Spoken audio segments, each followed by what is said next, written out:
अभिनव सभी बच्चों को अपने साथ घर ले जाने की तैयारी कर चुका था।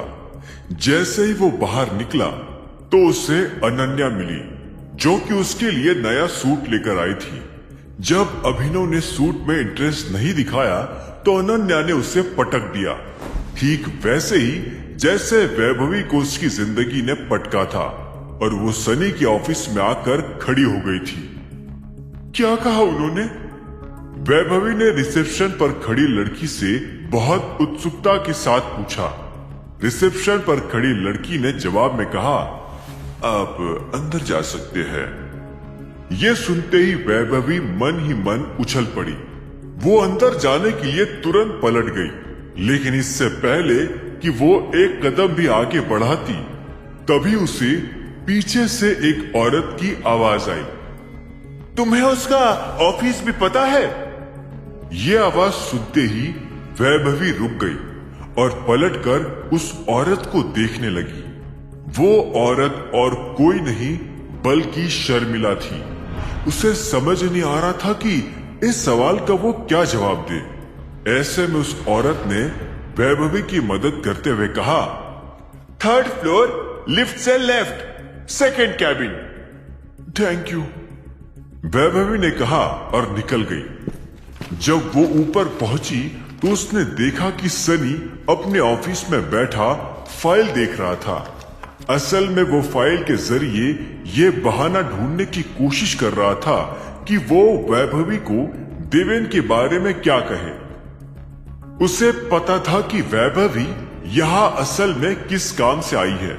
इससे पहले कि वो कोई बहाना ढूंढ पाता, बाहर से आवाज आई, मैं अंदर आ सकती हूँ सनी? हाँ प्लीज कम इन, सनी ने कहा और अपनी फाइल टेबल पर रख दी और वैभवी को देखने लगा। उसे वैभवी पर तरस आ रहा था।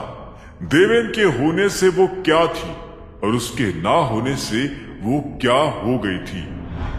वैभवी भी उम्मीद भरी नजरों से उसे देख रही थी। सनी ने कहा, मुझे पता है तुम यहाँ क्यों आई हो, सीधा पॉइंट पर आना। मुझसे जो बन पड़ेगा मैं करूंगा। मुझे जॉब चाहिए, वैभवी ने कहा। यह सुनते ही सनी ने एक गहरी सांस ली और बोला, सॉरी, लेकिन कंपनी में अभी कोई वैकेंसी नहीं है। सनी, तुम जो कहोगे मैं करूंगी। तुम मुझे रिसेप्शनिस्ट ही बना दो, चाहो तो पैसे भी कम देना, लेकिन प्लीज मुझे नौकरी पर रख लो, वरना मैं कहीं की नहीं रहूंगी।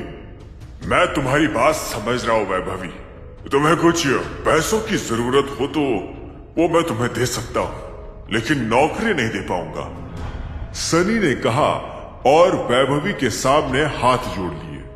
असल में वो वैभवी को नौकरी पर रखकर हरदेव पाल सिंह की नाराजगी मोल नहीं लेना चाहता था।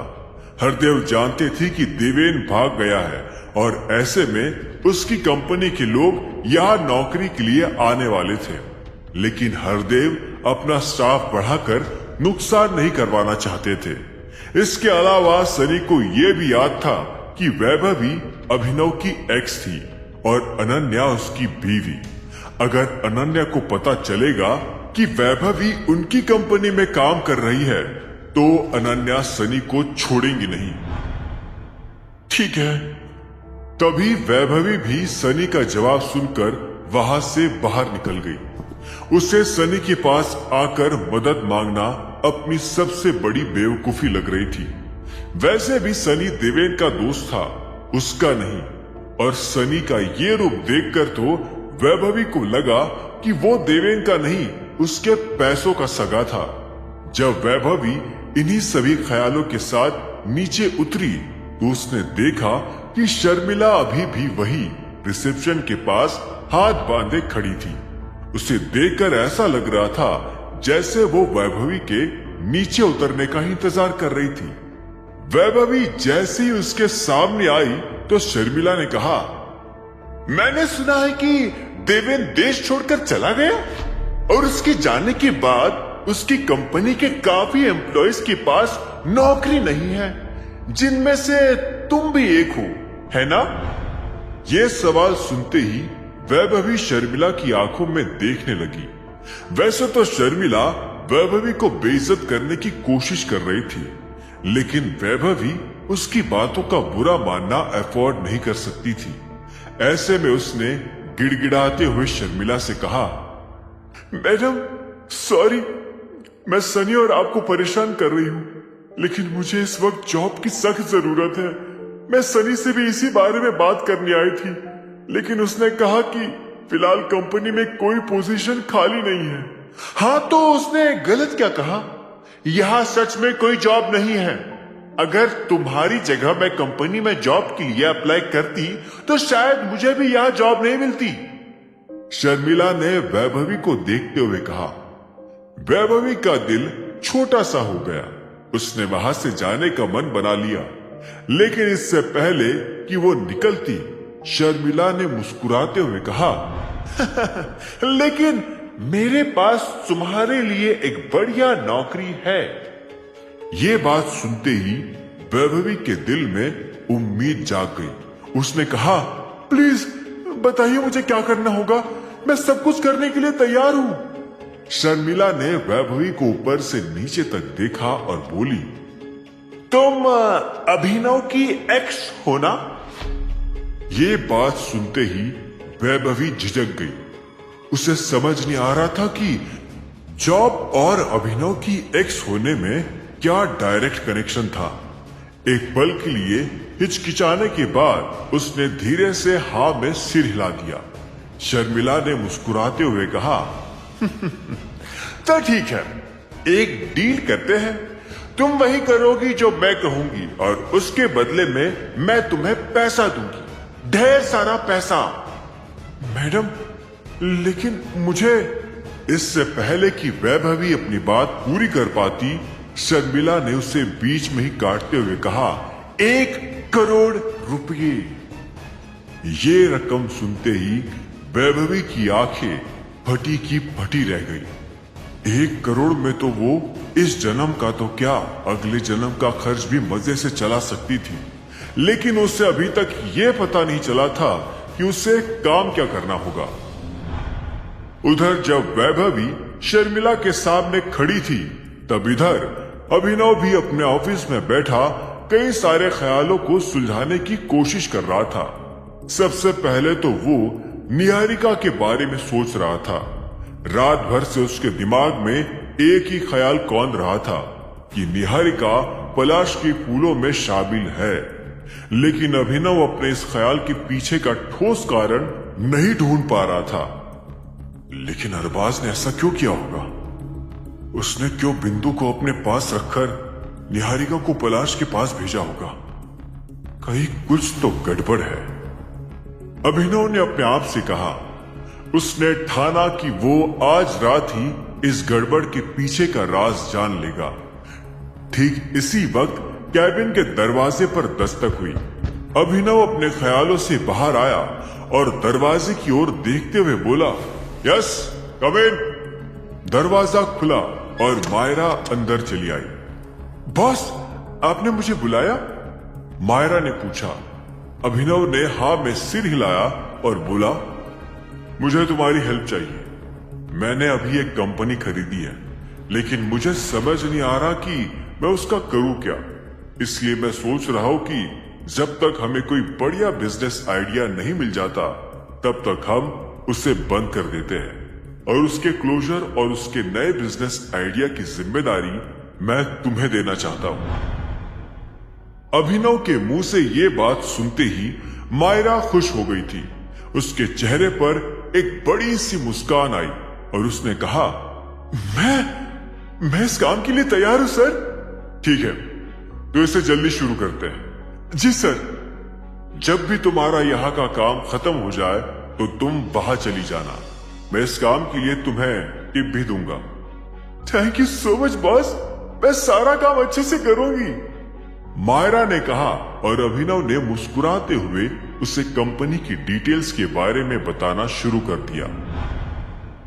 उधर जब अभिनव मायरा को कंपनी की डिटेल्स के बारे में समझा रहा था, तब इधर शर्मिला भी वैभवी से आगे की बात करने के लिए उसे अपने कैबिन में ले आई थी। शर्मिला ने वैभवी को बैठने के लिए कुर्सी ऑफर की। वैभवी ने बैठने से पहले ही पूछा, मुझे क्या करना होगा?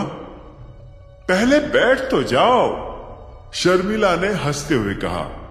हालांकि वैभवी अभी भी अंदर से बेचैन तो महसूस कर रही थी, लेकिन शर्मिला के कहने पर वो बैठ गई। इससे पहले कि शर्मिला अपनी कुर्सी पर बैठ पाती, वैभवी ने दोबारा कहा, आप मुझसे किसी का मर्डर तो नहीं करवाना चाहती हो?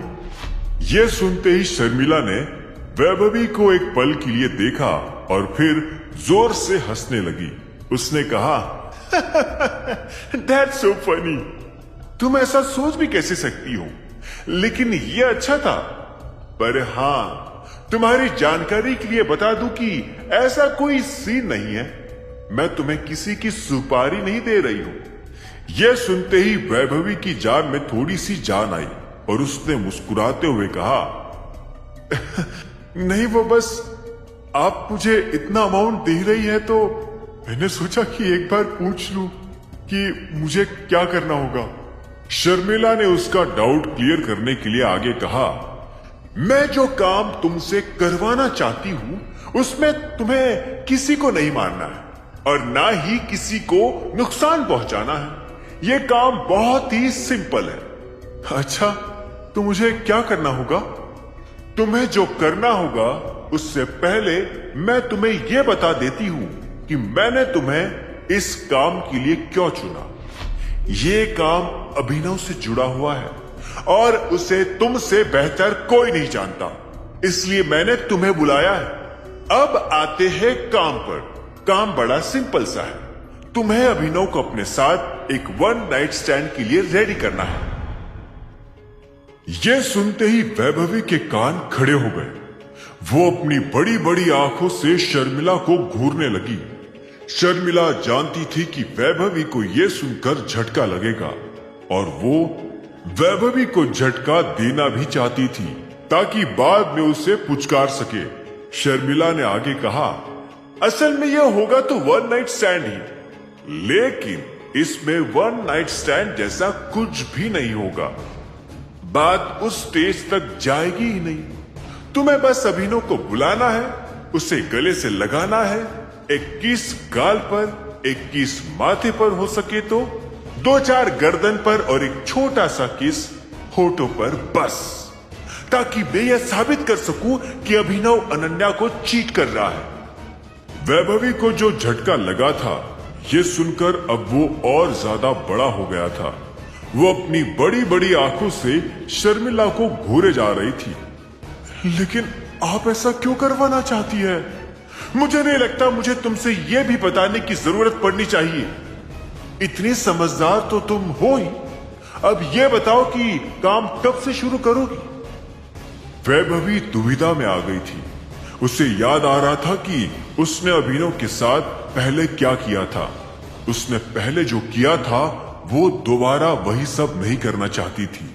हालांकि वैभवी को पैसों की जरूरत थी, लेकिन उसने एक गहरी सांस ली और बोली, आई एम सॉरी, लेकिन मैं ये नहीं कर पाऊंगी। और इतना कहते ही वैभवी बाहर जाने के लिए अपनी जगह से खड़ी हो गई। शर्मिला ने उसे एक पल के लिए देखा और वो भी अपनी जगह से खड़ी हो गई। वैभवी बाहर जाने ही वाली थी कि इतने में शर्मिला ने कहा, 2 करोड़। यह सुनते ही वैभवी के पैर थम गए और वो पलटकर शर्मिला को देखने लगी। शर्मिला जानती थी कि अनन्या और अभिनव के तलाक के लिए उसे हरदेव पाल सिंह को राजी करना बहुत जरूरी था। अगर वो ऐसा नहीं कर पाएगी तो अनन्या हमेशा अभिनव के साथ अटक कर रह जाएगी और शर्मिला अनन्या के लिए बेस्ट हस्बैंड नहीं ढूंढ पाएगी। हरदेव को राजी करने का तरीका बस एक ही था, अभिनव को उनकी नजरों में गिराना। अगर अभिनव हरदेव की नजर में चीटिंग करता हुआ पकड़ा जाता है तो फिर उसे दुनिया की कोई ताकत फिर से गिरने से रोक नहीं सकती थी। शर्मिला को इस काम के लिए इस वक्त वैभवी से अच्छी बकरी नहीं मिल सकती थी। वैभवी के पास नौकरी नहीं थी। उसका बॉयफ्रेंड उसे छोड़कर चला गया था। शर्मिला को लगा कि ऐसे में अभिनव को ना चाहते हुए भी वैभवी पर तरस आ जाएगा और ये तरस ही उसके पतन का कारण बनेगा। उधर जब शर्मिला ये सब सोच रही थी, तब इधर वैभवी के पैर जैसे जमीन पर गड़ से गए थे। इतनी बड़ी रकम सुनने के बाद वो चाहकर भी अपने पैर नहीं उठा पा रही थी। वो बस ये सोचने लगी थी कि इतने सारे पैसों से वो क्या क्या कर सकती थी। एक बार ये पैसा हाथ लग जाए तो उसे जॉब भी करने की जरूरत नहीं थी। उल्टा वो 2-4 लोगों को अपने यहाँ काम पर रख सकती थी।